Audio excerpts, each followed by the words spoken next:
Inti kbir mulej Ġesu.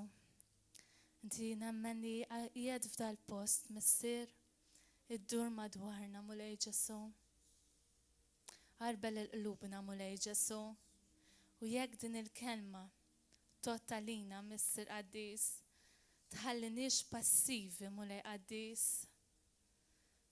Kisser dak il-ħajt mulej li ċorkondajna qalbna bih missier qaddis. Kisser dak il-ħajt li qed iwaqqafna milli nisimgħuk mulej Ġesu u nissottomettu lejk mulej. Kisru f'isem Ġesu Kristu missier. Kisru mulej qaddis f'isem Ġesu Kristu. Ħalli nkomplu mixjin fil-mixja tiegħek missier. Nkomplu għaddejjin miegħek mulej. Halleluja missier qaddis. Grazzi mulej Ġesu Kristu. Halleluja. Mulej sawwar il-ġewwieni tagħna. U fġuf ommi u nissiġna. Ġieli qatt ħsibtu fuq dak il-moment li l-mulej kienet jagħmlek ġewwa ġuf ommok u kienet iniġsek. Il-kelma tgħidilna kienet iħitek. Kienet iħitek l-organi tiegħek, il-fingerprints tiegħek. Kienet jagħmilhom il-mulej bil-mod. Kienet jara x'kulur tal-għajnejn jixraq mal-skin tone tiegħek. Kemm hu kreattiv il-mulej, kemm hu ħelu. Grazzi mulej qaddis. Kienet jara bliema don ħajfawrek. Kienet jara kemm il-xara ħajamlek biha fuq rasek. Dan huwa Alla tagħna. Kull xara li hemm f'rasek hija maduda mingħand Alla. Wow. Wow. U llum il-ġurnata jgħidulek naqbes fuq suġġett ma importanti li nitkellmu fuqu bħala l-Knisja tal-Alla. X'hekk ma nqumux aħna min ħajqum. Illum iridu jiddiskutu l-abort f'Malta. L-aħwa tiddiskuti qtil ta' xi ħadd innoċenti. M'intix ħadd tiddiskuti għażla, qed tiskuti qtil u full stop. Ix in is-sitwazzjoni qed tiddiskuti qtil. Int ħaċċappa sidejk bid-demm ta' xi ħadd innoċenti. Ħafna jgħidulek għax illum il-ġurnata rridu nkunu pro-choice. kun pre-choice. X'jiġifieri pre-choice? Għażel l-għażliet tiegħek qabel x'tagħmel b'ġismek. L-aħwa 5% biss minn nisa jagħmlu abort għax ikunu ġew stuprati li xorta mhuwiex il-każ li jagħmluh. Imma 5 biss. Daw in-nisa li jagħmlu l-abort jiddispjaċini jekk qed ninstema' li qed niġġudika lil xi ħadd. Imma huwa sens komun li ħanejdlek. Kellek għażla x'tagħmel b'ġismek. Ħadd ma sfurzak. Huma 5% biss li ġew sfurzati, riċerka riċenti ħafna. L-oħrajn kollha kienu jafu x'inhuma jagħmlu. Ħadd m'għandu skuża. Ġib skuża tal-karriera tiegħek. Wow, l-aħwa, meta toqgħdu taħsbu dawn l-affarijiet, ma tindunawx kemm il-bniedem sar egoist. X'jiġifieri inti hemm opportunità ta' destin ġewwa fik, hemm futur. U qtiltu. Dik il-bint li int qtilt mhijiex biss bint, imma hija hija nanna u hija bużnanna. Inti qed toqtol ġenerazzjonijiet sħaħ. Ħan nispiċċaw qas bniedem fuq id-dinja jekk nibqgħu sejrin hekk. Minn 7.1 biljun qas bniedem. Semmek ħajwassal l-egojiżmu tagħna. U taf x'inhu huwa egoist iktar milli tiddiskuti l-abort? Taħarbux tiġru rrabjati il-barra. Li tagħti l-vot tiegħek lil min irid jiddiskutiha u Malta. L-aħwa għal xiex nirritaw ruħna, nirrabjaw, Alla ħares il-paster, nirringrazzja l-mulem biex jgħata hawnhekk. Alla ħares il-paster isemmi l-kelma politika u ġew, rajthom bajnejja stess. Nies jaħarbu l-barra, irritati, irrabjati, meta l-Ispirtu Santu supposta tjammar fina. Irrabjati, biex ma nużax kelma oħra, hija tal-mistħija għalina l-Kristjani li nsejħu lil Ġesu Kristu is-Sejt u s-Salvatur tagħna. Maħniex kapaċi ngħidu dal-vot nissottomettih lejn ir-rida tiegħek. Mulej, ħajsir minnu dal-vot skont il-kelma tiegħek, skont il-liġi tiegħek.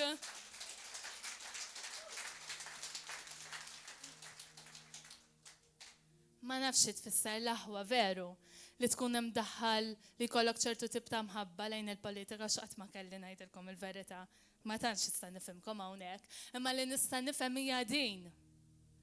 Li kull bniedem il-mument li inti sejjaħt il-Ġesu f'ħajtek, int u qed tusidek. Taf xi tfisser il-kelma sid? Tfisser master, Lord.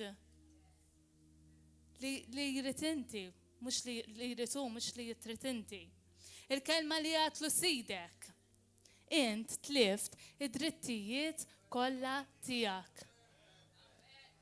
Anki id-dritt li tivvota lil min trid int. Qed naqblu.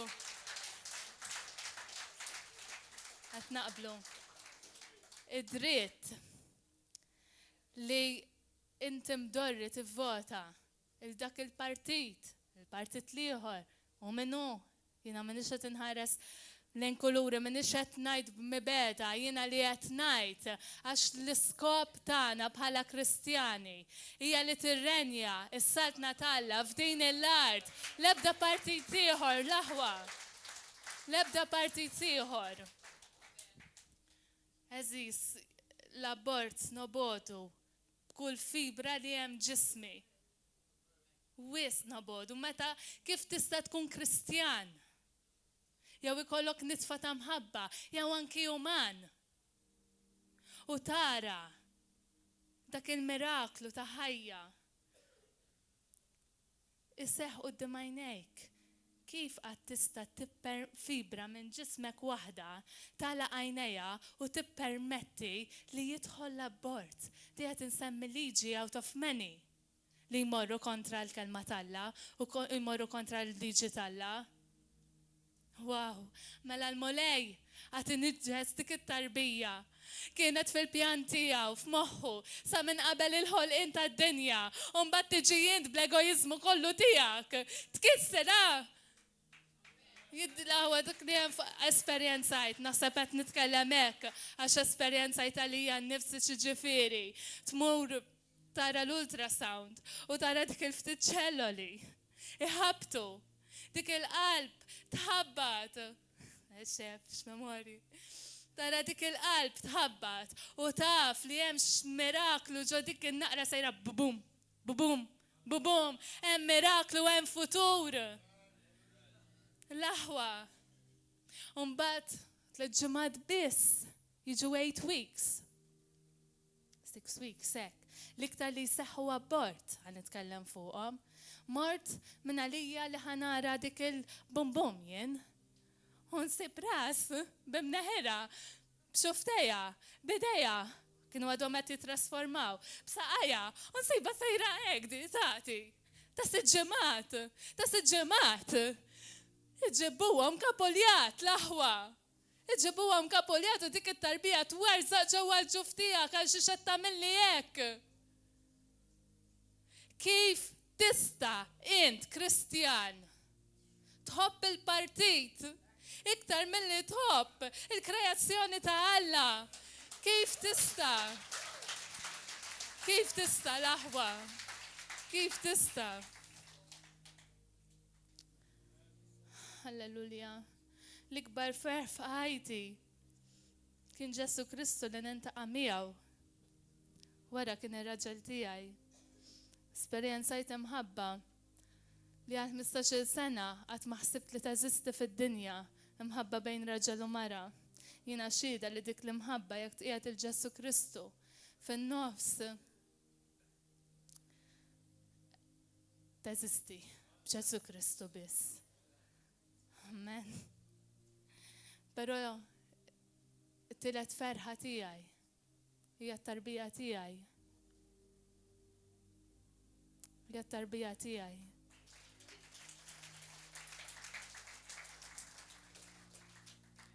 Meta nħares lejha, speċjalment meta kienet fil-ftit xhur tagħha fl-ewwel xahar, u kont inżomma fiċin ta' sidri. U nħoss qalbi ħadd isplodi bl-imħabba trid toħroġ. Irrid nagħmel kollox għal din tarbija vulnerabbli veru. Imma għalija kienet id-dinja, hija d-dinja. U niftakar kif Iżajja l-mulejja jgħidilna hekk jien inżommok bħal tarbija viċin qalbi. Taf xi tfisser? Ommijiet, kemm hawn minnkom esperjenza u dit tip ta' mħabba li qed ngħidilkom fuqha? Ollu jdejkom, please. Ħarsu madwarkom. Ħarsu lejn xulxin. Hekk il-mulej jħobbna. Meta jħares lejk, qed jara tarbija perfetta. Qed jara tarbija li ma jonqosha xejn. Ħlief li jrid jagħtiha imħabba. Imħabba għalhekk ġie Ġesu Kristu biex jirrekonċiljana lura mal-Missier. U jagħtina din l-imħabba li jekk inti bħali qatt ma kellek l-opportunità fit-tfulija tiegħek tesperjenza. Il-mulej illum irid ikun omma lik. Il-mulej illum irid ikun missier għalik. Halleluja, ċedilu qalbek. ċedilu qalbek. ċedilu qalbek. Naħseb qed biżżejjed. Grazzi mulej Ġesu. Grazzi Mister Qaddis. L-aħwa minn qalbi b'imħabba kbira qed ngħidilkom. Ħadd m'għandu skuża. X'sema fuq il-mezzi ta' xandir. Tafu li liġijiet li aħna bħala Kristjani ma naqblux magħhom. Għalxejn ħatoqgħod iġġib l-iskużi u tinħeba wara subajk. Ma tafx li ħajdaħluhom. Hemm bżonn niġi jien minn fuq dal-pulptu li ngħidlek jien li ħajdaħluhom ma tafx li qalu mod kien hemm min. Wara 5 snin 10 snin għamlu mod ieħor. X'inhuwa ċ-ċans? Mhux li jagħmlu l-istess. Li għamluha darba mhux jagħmlu l-istess. Iwa hemm bżonn jien niġi ngħidlek dan. M'għandekx sens komun biżżejjed. Ma tafx x'inhi. Il-jien kemm hu ikraħ. Kemm hu ikraħ mingħajr ma jkun sottomess lejn il-mulej il-jien. Kemm ngħidu kliem żbaljati li mhux suppost ednihom, kemm nagħmlu deċiżjonijiet li jmorru kontra r-rieda ta' Alla. Ħabba dan l-jien li għadu ma mitx lejn sidu. Jiena mweda hawnhekk biex ma nimmanipula lil ħadd. Jiena qiegħda hawnhekk biex bħal dik il-vessela mkissra lill-mulej bħal dak il-foħħar it-tajjeb għad biċċa u wassal il-biża' tiegħu fuq il-poplu tiegħu. Amen. U l-imħabba tiegħu għax mingħajr imħabba jista' jkollok ħafna biża' u taqa' f'kundanna li mingħajr l-imħabba talla ma tarax l-affarijiet ċari kif huma. Għalhekk jekk għandek f'xi problema ma dak li għadt illum jiena arbel qalbek bl-imħabba tal-mulej. L-aħwa. Ejja ħanitolbu flimkien Aziz. Grazzi mulej Ġesu. Nixtieq jekk jogħġbok tagħmel li diska li għatlek bija, li għattilkom bija.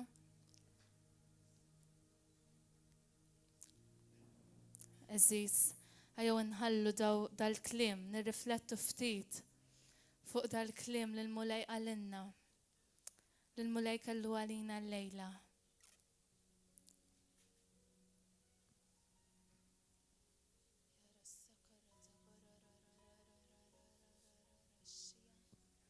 Taħsibx fil-ħin li sarlek il-ħin, please, u li trid tmur.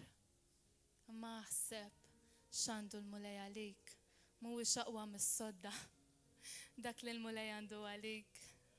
Mhuwiex aqwa mill-programm li beħsibek tmur tara jew anything li sejjer tagħmel wara hawnhekk. Nemmen ħafna li qlub imkissra f'dal post.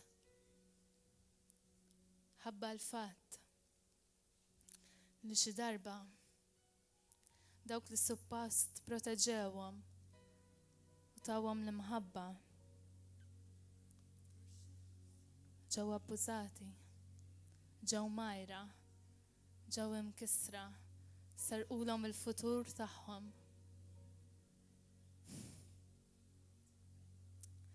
Għalikom ġie l-mulej. Għalikom ġie l-mulej.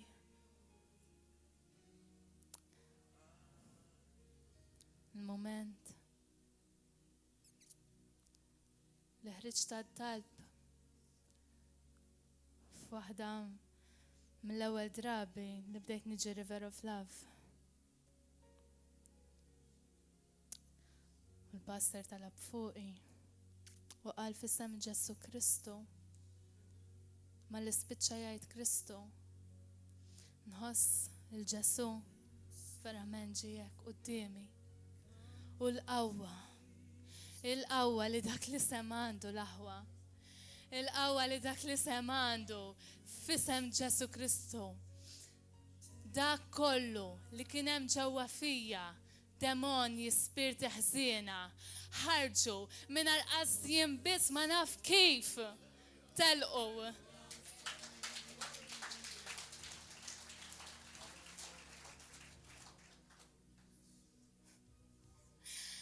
Mistax sena nikbi minn ta' tifla nikbi fis-sodda tiegħi nikbi كل يوم spiċċajt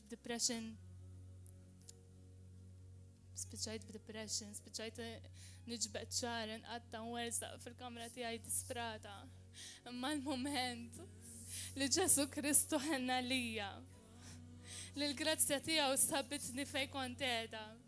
Il-moment li hu ġie qudiemi f'isem Ġesu Kristu l-aħwa x'qawwa hemm f'dak l-isem. Kemm inkantaw there is power in the name of Jesus. U biss nkunu nafu x'aħna ngħidu. Dik il-qawwa hija available għalik illum. Dak l-isem ġie mogħti l-bnedmin biex int tkun meħlus mill-passat tiegħek. Għaddejt minn xi għaddejt. Illum il-mulej qed jgħidlek ejja l-qudiem għad esperjenza li jien verament ħaj, li jien m'iniex biss reliġjon.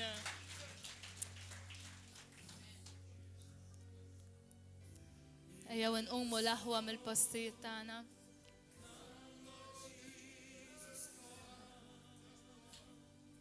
Peress li għandna tnej ġodda, qabel ma titilqu nixtiequ li ngħidulkom ukoll ċerta Catherine Vella jekk qed naqraw sewa hawnhekk u anke Kit Kalleja please.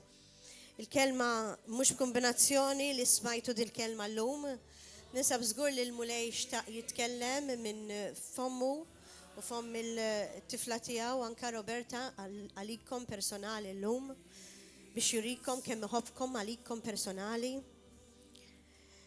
Il-kelma tella tajt illi natum merħba tabċipa kbira daw l-aħwa. 3. Anka l-wieħed miet il-mulej aħseb wara l-3. Il-kelma tella tajdinna f'Rumanja 10 vers 10.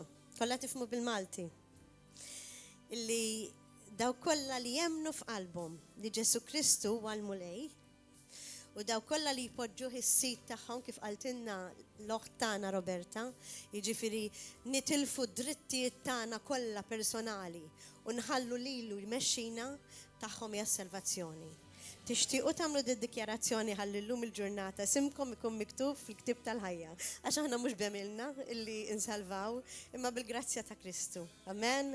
Ejja Roberta ħdejja ħalli ngħiduha flimkien. U stretch your hand għal darbora fuq dawn l-aħwa, Lord Jesus. Ħdejja għajdu miħaj. Mulej Ġesu, nirringrazzjak ta' din il-kelma ħajja u għaziza li smajt illum. Nirringrazzjak tal-li ġibtni hawnhekk bl-ispirtu qaddis tiegħek biex nisma' l-kelma tiegħek. U nixtieq mulej quddiem dawn l-aħwa kollha niddikjara li jiena nemmen li inti Ġesu Kristu ta' Nazaret bin Alla il-ħaj. Inti Alla nnifsu u li ġejt fid-dinja biex tbati għalija personali ħalli tiftaħ li l-bieb tal-ġenna. Mulej Ġesu, millum il-qoddim niddikjara qoddim ħuti li inti is-sit tiegħi. Niddeċidi li nobdi dak li tajd li inti fil-kelma. Faċli jew le, bil-grazzja tiegħek nobdih. Ħalli inti tikkaverjani bid-dem tiegħek mulej. U d-nubieti kollha ikunu maħfura. Palma miltint fuq is-salib. Meta tilhom lil dawk li weġġawk. Missier aħfrilhom għax ma jafux x'inhu ma jagħmlu. Ek nagħmel jien niddikjara quddiem l-aħwa li dawk kollha li weġġawni sister. Dawk kollha li weġġawk u dawk kollha li weġġawk lilek. Naħfrilhom f'isem Ġesu Kristu ħalli d-nubieti jinħafru wkoll kif għattinna inti stess. Amen u alleluja. Tom ċabċipa kbira. Nirringrazzjaw l-Alla li jom dawn l-aħwa u nitlob il-pastor il-team ukoll biex jiġi hawnhekk illi jgħinna u nixtieq nirringrazzja l-mulej għal din il-kelma tant għażiża u sabiħa li tatna oħtna Roberta tal-kuraġġ kbir illi l-Ispirtu Talla ta' li kelmitna verament mill-qiegħ ta' qalba Il-kelma talla tajdinna li aħna nirbħu li xitan bit-testimonjanza tagħna u bid-dem tal-ħaruf. Aħna kaverjati bid-dem ta' Kristu u t-testimonjanza ta' din loħt smajnija wkoll. Għarek nixtieq nirringrazzja l-Alla ta' dak li qed jagħmel il-lejla.